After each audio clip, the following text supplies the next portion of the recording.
AI আজকের যুগে এক মেশিন যে তৈরি করে ছবি, নকল করে কণ্ঠ, এমনকি বানায় ভিডিও।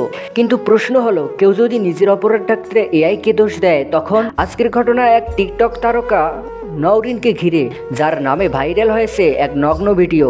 সে বলছে এটা ডিপ ফ্যাক, কিন্তু ক্যামেরা কি মিথ্যে বলে?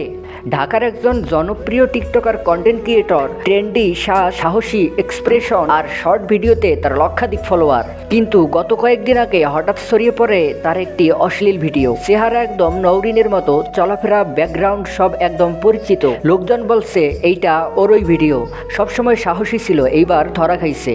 ঠিক তখনই নওরিন দাবি করে, এই ভিডিও আমার না, এটা এআই দিয়ে বানানো ডিপ ফ্যাক।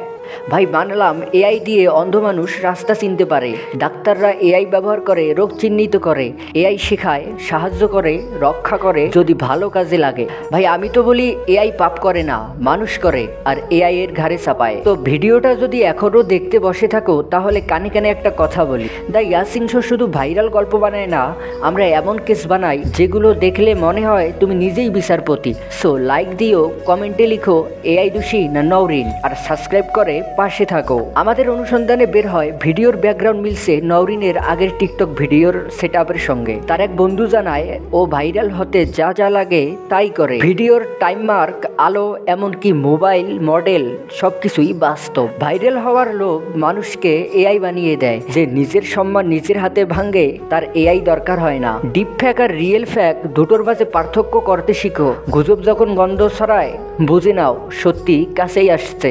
আজকের সমাজে নওরিনের মতো অনেক ভাইরাল হওয়ার জন্য নিজের সীমা ছাড়িয়ে যায়, আর যখন ধরা পড়ে তখন দোষ দেয় এআই এর। আর এইটা শুধু গুজব না, গুজব বানানোর প্ল্যান। এই ভিডিও দ্য ইয়াসিন শো বানাইছে। হ্যাঁ ভাই, আমরা গুজব ছড়াই না, গুজব বানাই, আর এমনভাবে বানাই বা উপস্থাপন করি যেন মনে হয় সামনে পাইলেই আমাদেরকে হাতে ধরে থানায় দিয়ে আসবা, কিন্তু পরে একগাল হাসি দিয়ে বলো, ধুর, মজা তো পাইছি ভাই।